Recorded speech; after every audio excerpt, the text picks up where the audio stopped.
শ্রাবণ মাস মানে বাবার জন্ম মাস। সেই কারণে বহু ভক্ত দেবাদিদেব মহাদেবের মাথায় জল ঢালেন। বাবা ভোলানাথ তিনি শুধুমাত্র ভক্তের কাছ থেকে পাওয়া এই জলেই সন্তুষ্ট। সঙ্গে একটি বেলপাতা পেলে বাবা বড়ই তুষ্ট হন। বাবার কোনো জাত বিচার নেই, কোনো ধর্ম বিচার নেই, সূচি অসুচি নেই। ভক্ত নিজেই শুদ্ধভাবে শুদ্ধ চিত্তে বাবার মাথায় জল অর্পণ করে। শ্রাবণ মাসের যে কোনো সোমবারই শিবলিঙ্গে জল অর্পণ করা যায়। হিন্দু ধর্মে শ্রাবণ মাসের গুরুত্ব অপরিসীম। শ্রাবণ মাস আর কয়েকদিনের মধ্যেই শুরু হচ্ছে। মহাদেবের বড় প্রিয় মাস এই শ্রাবণ মাস।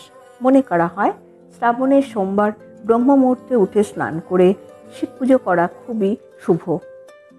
এই সময় বাড়িতে বা মন্দিরে শিবলিঙ্গের মূর্তিতে গঙ্গাজল, দুধ, দই, ঘি, মধু এইগুলি দিয়ে বাবা ভোলানাথের অভিষেক করানো উচিত।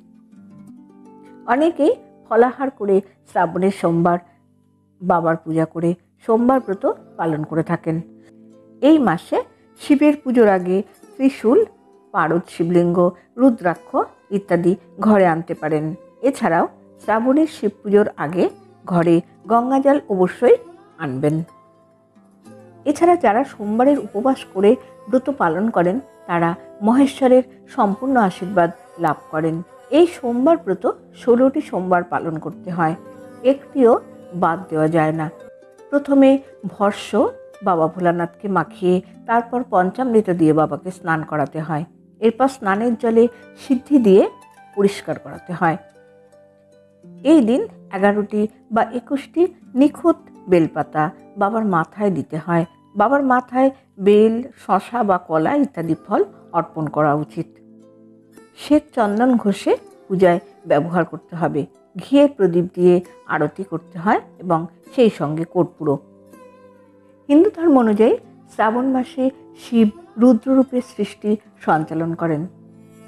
প্রচলিত বিশ্বাস অনুযায়ী শিবকে অর্জন করার জন্য পার্বতী কঠোর তপস্যা করেছিলেন। শ্রাবণ মাসেই শিব পার্বতীকে নিজের রূপে স্বীকার করার প্রতিশ্রুতি দিয়েছিলেন। সেই কারণেই ভোলানাথের এই মাসটি বড় প্রিয়। এই মাসে যে কোনোভাবেই শিব পূজা করলেই বিশেষ ফল পাওয়া যায়। বাবাকে কলকে, আকন্দ, করবী, ধূত্র ইত্যাদি ফুল দিয়ে পূজা করতে হয় এবং অর্ঘ্য নিবেদন করতে হয়। কুশিতে বিল্লপত্র, অখণ্ড আতপ চাল, শ্বেতচন্দন ও 3টি দূর্বা দিয়ে অর্ঘ্য নিবেদন করতে হয়। কেউ যদি শ্রাবণ মাসের প্রতি সোমবার গঙ্গা মৃত্তিকা দিয়ে শিবলিঙ্গ তৈরি করে পূজা করেন তাহলে বিশেষ ফল লাভ করতে পারেন। এই দিন মাত্র একবারই ফলাহার করা যাবে। এছাড়া আর চা, জল কিছুই চলবে না। খাবার সময় কথা বলা যাবে না। একবার মাত্র আহার করা নিয়ম। পূজা শেষে শিবাষ্টক স্তোত্র অবশ্যই পাঠ করা উচিত। এছাড়া 1008বার নমো নমঃ শিবায় মন্ত্র জপ করতে হয়। শিবের অষ্টোত্তর শতনাম পাঠ করলে তিনি বিশেষ পুণ্য লাভ করেন।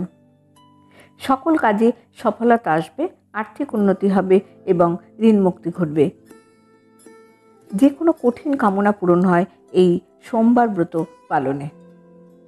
ভিডিওটি শুনে যদি আপনাদের ভালো লাগে তাহলে একটি লাইক দিয়ে অবশ্যই চ্যানেলটিকে সাবস্ক্রাইব করবার অনুরোধ রইল।